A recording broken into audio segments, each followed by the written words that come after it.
Messieurs, dames, bonjour et bienvenue sur Zonard Télévision. Aujourd'hui, nous reparlons du sport, les mercatos d'hiver, les internationaux congolais sollicités dans certains clubs, comme par exemple Yohan Wissa qui est sollicité par l'équipe d'Arsenal et Nottingham Forest.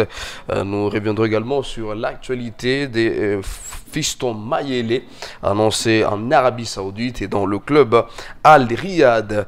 Nous reviendrons également sur la situation de Gaël Kakuta après avoir quitté l'Iran. Et donc, Gaël Kakuta s'est retrouvé sans club. Nous reviendrons également sur les propos de Constant Omari, qui est revenu sur la décision prise par la CAF pour le report du CHAN 2024. Mesdames et messieurs, tenez-vous prêts et bienvenue à suivre les détails.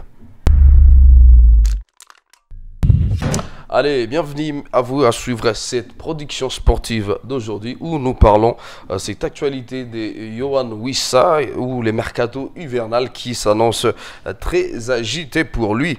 Et donc l'attaquant de Britford, l'international congolais, est en effet dans le viseur des deux clubs de la Prima League, entre autres Arsenal et Nottingham Forest. Le Gunners de l'Arsenal, privé de Gabriel Jesus et Bukayo Saka, blessé, et donc le deux clubs recherche activement un renfort offensif. Et donc Wissa, qui a marqué 12 buts et toutes compétitions confondues cette saison, est apparu comme une solution potentielle. Et donc vu sa polyvalence capable d'évoluer sur les trois lignes offensives, il a bel et bien tapé dans l'œil de Mikel Arteta, le manager de l'équipe d'Arsenal.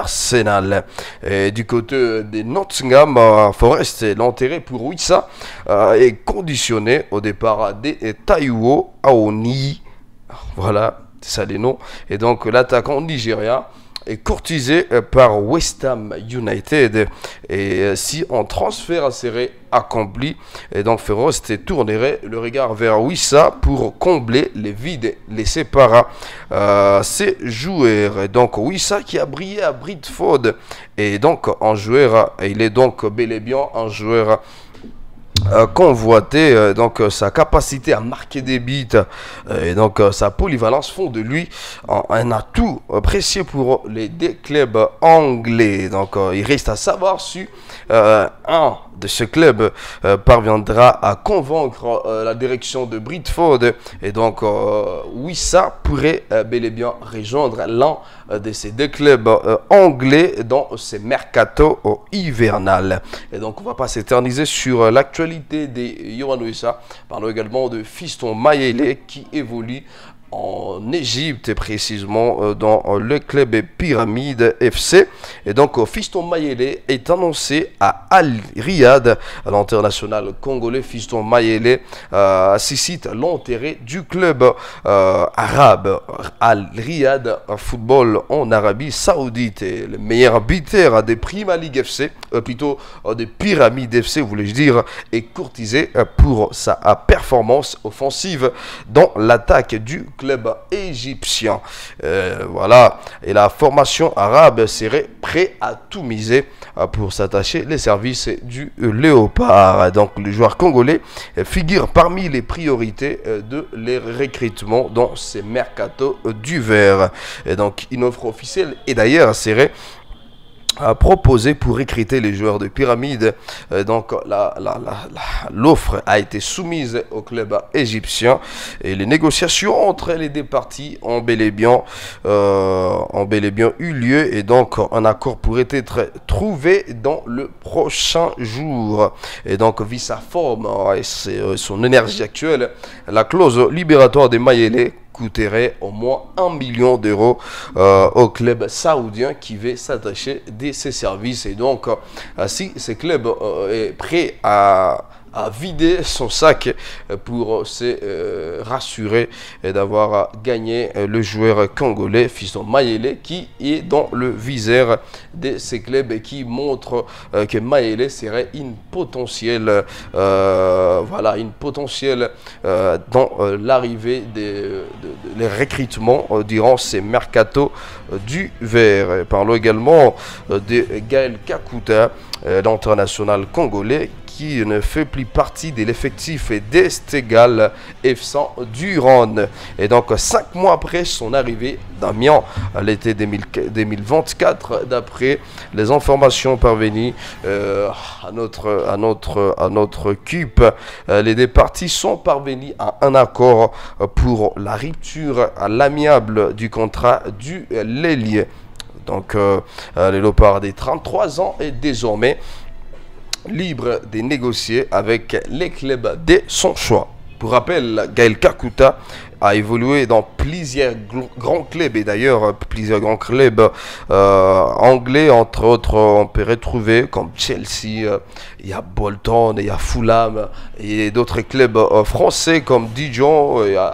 Donc il a quand même évolué, dans pas mal des grands clubs européens comme Lazio, Séville, de la Liga, il y a la Couronne, il y a Rayo Vallecano et Reims, Lens de la France. Et donc il a remporté d'ailleurs la Prima League avec une autre récompense de la FA Cup en 2010 sous les couleurs de blé de Londres. Et donc il reste à savoir. Donc c'est un choix qui sera un peu particulier parce que Gaël Kakuta pourrait faire les choix de son club parce qu'il est libre des contrats après avoir quitté l'Iran cette saison. Donc nous nous souhaitons le meilleur pour la suite de sa carrière. Revenons également sur cette actualité concernant le report du CHAN 2024. Et donc Constant Omari qui juge cela de l'amateurisme.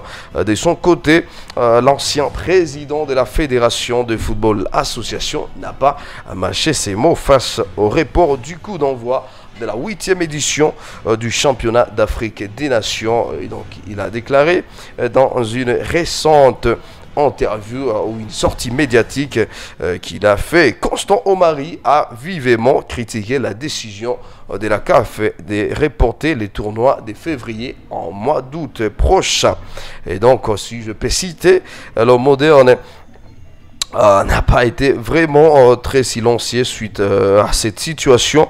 Et donc, il a jugé cela comme de l'amateurisme. Normalement, lorsqu'on organise une phase finale, plusieurs missions d'inspection sont effectuées progressivement. On évolue la situation et non avant l'événement. Et donc, si les visites techniques ne sont pas si satisfaisantes, un plan B est déjà prévu, a-t-il déclaré l'ancien homme fort et la fédération. Constant Omari, donc il reste très très constant et très dynamique dans sa réflexion. Il tient à la Confédération africaine de football comme responsable de tout ce qui s'est passé pour que cette compétition soit reportée dans le mois d'août prochain. Donc il y a 6 ou 7 mois, si la CAF avait eu des experts et des bonnes équipes, elle aurait dû se rendre compte que les 3 pays organisateurs ne seraient pas encore prêts pour abriter une telle compétition et penser déjà à un plan B. Et donc maintenant, vous laissez les championnats se dérouler jusqu'à presque à la fin. Et maintenant, vous décidez au dernier moment de tout changer. C'était ça le propos des Constant Omari qui pensent que certains pays avaient entamé les préparations. D'autres ont engagé de nombreux moyens et certains même ont adopté les championnats locaux en fonction du déroulement du CHAN 2024. Et tout cela est complètement bouleversé. Donc, de sa part, il estime que c'est le fruit de l'amateurisme et donc il n'a pas peur de les durs. C'est ce qu'il a souligné à la fin de ses propos. Et donc c'est de l'amertisme à la tête de la CAF où on les dénonce à un certain temps a-t-il ajouté l'ancien président de la Fédération africaine, plutôt congolaise de football, messieurs Constant Omari. Donc, pour lui, il pense que ces reports dus à l'amateurisme, donc parce que la CAF ne s'était pas rendu compte depuis bien avant de tout ce qui s'est passé dans les 3 pays organisateurs, parce que normalement, avant que la CAF valide ou approuve qu'une nation organise une telle compétition, la CAF doit se rassurer que le pays est prêt selon différents aspects, comme construire des cuvettes ou des stades, construire également ou avoir des hôtels qui seront adaptés à recevoir les différentes nations qui viendront pour passer la compétition dans leur pays. Et donc, si cela n'a pas été vérifié depuis bien avant, donc c'est une erreur qu'il jette sur la CAF. Et nous pensons qu'il a bel et bien raison. Et dites-nous également, qu'est-ce que vous en pensez de cette situation à quelques jours du lancement de ces grands événements.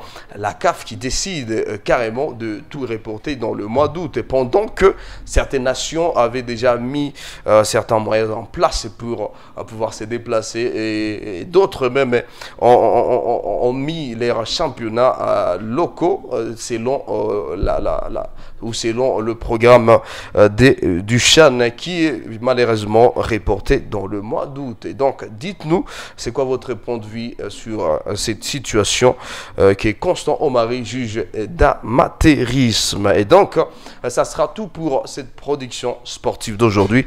Merci infiniment à vous toutes et à vous tous de nous avoir suivis. On s'est fixé rendez-vous très très prochainement. Surtout, mais à vous et prenez bien soin de vous. On est ensemble.